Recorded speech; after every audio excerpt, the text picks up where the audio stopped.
oposta a isso também, que é a criança que não teve limite. É aquela que foi criada sem assumir responsabilidade nenhuma, sem que ela aprendesse a se importar com o sentimento das outras pessoas. Então ela cresceu achando que ela tem direito a tudo, que ela é especial. Tem muitas crianças que são filhos de milionários, de pessoas de muito poder, né? E a gente vê casos aí de que chega na adolescência, comete um crime, o pai vai lá, resolve tudo, a criança nunca paga.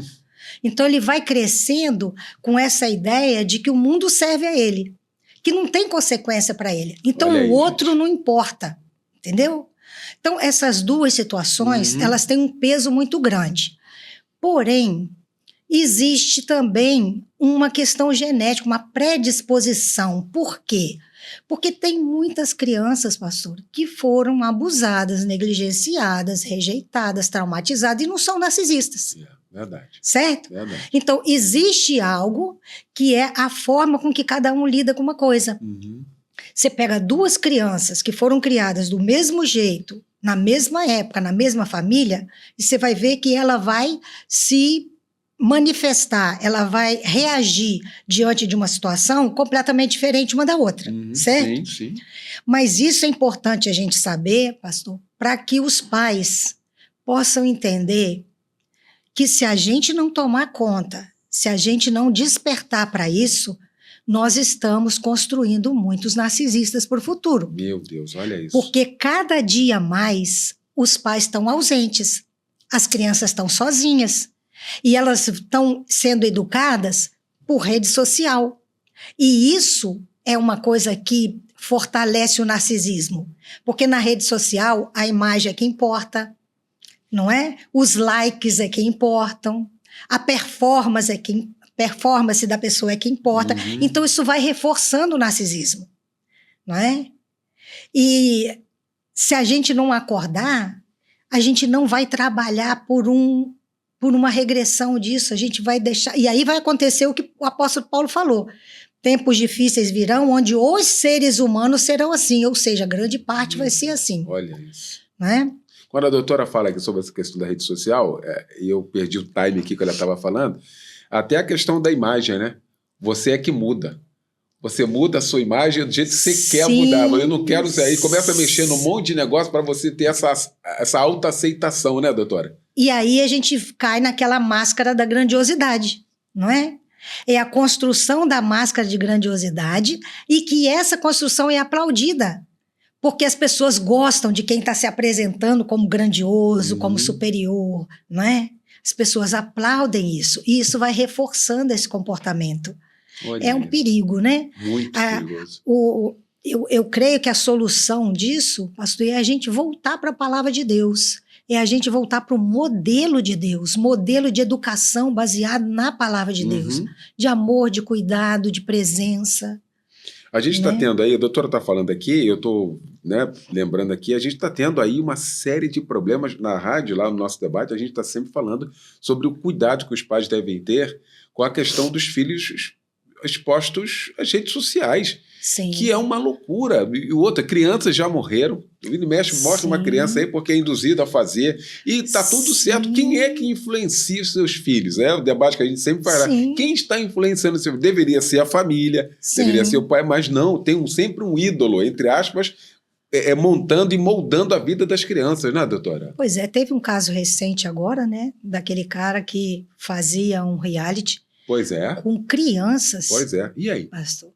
Aí a gente fica pensando, essas crianças deviam ter pai e mãe, não é? Verdade. Mas pelo sucesso, e tem muitos pais usando as crianças para isso.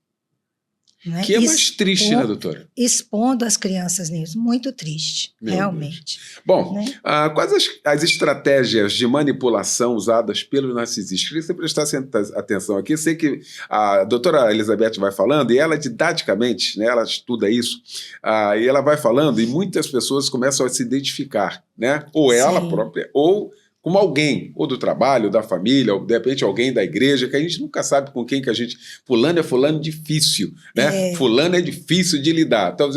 Talvez seja um narcisista, doutora. Exatamente. E tantas pessoas estão se esforçando, achando que com o tempo resolve, ou que Deus vai fazer um milagre. E eu não estou dizendo que Deus não pode fazer milagre, mas eu estou dizendo que tem pessoas que estão dando a vida em função da mudança do outro, né? E não está entendendo que existe um comportamento que é inflexível, que é um comportamento que não vai mudar. Meu Deus. Né? Ou que dificilmente vai mudar. Depois a gente fala sobre isso. Mas vamos falar sobre essa questão da estratégia de manipulação. Quando um narcisista conhece uma pessoa, ele já... Isso, homem ou mulher. É importante a gente falar nisso, porque tem pessoas que às vezes falam assim, pô, você fala como se só tivesse homens narcisistas. Pastor, o que eu conheço de caso de mulheres narcisistas não é normal. Meu Deus. Muita coisa. Então, eu estou falando para homens e mulheres, tá? Mas, uma das estratégias, quando o narcisista conhece uma pessoa, no caso de um relacionamento conjugal, ele olha para aquela pessoa e idealiza ela como perfeita. Aquela pessoa vai suprir todas as necessidades, vai tirar o vazio de dentro dele, vai resolver todas as questões emocionais dele, vai ser tudo aquilo que ele idealizou para uma pessoa. Só que ninguém se encaixa nisso, porque é um ser humano, certo? Então, ele vai criando aquela imagem e vai querendo cativar e conquistar aquela pessoa. Então, nessa fase da conquista, ele é intenso.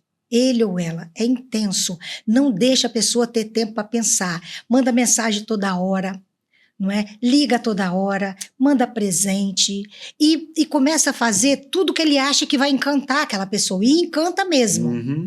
Porque geralmente quando um narcisista ele percebe a carência daquela pessoa, ele dá aquilo que está faltando para ela. Então ela recebe aquilo como um bálsamo, aí acha que tirou a sorte grande. Né? Acha que Deus realizou o sonho da vida dela. Aí ela abre o coração. Abre o coração, acha que conseguiu encontrar uma pessoa muito confiável e abre a vida. E aí é o perigo, porque vai contar sobre a família, vai contar sobre as tristezas, os traumas de infância, e o narcisista só vai captando ali aquelas informações. E na hora certa, ele vai usar aquilo contra você, porque vai pegar os seus pontos frágeis, vai saber qual o caminho que vai usar para te magoar e para te ferir. Depois que essa pessoa está na mão de um narcisista, aí ele começa o processo de desvalorização, que é onde ele vai começar a humilhar, a criticar, a diminuir, porque ele está sempre competindo. Então, para ele se sentir bem, o outro tem que se sentir mal. Para ele se sentir superior, o outro tem que ser inferior. Ele não consegue lidar de igual para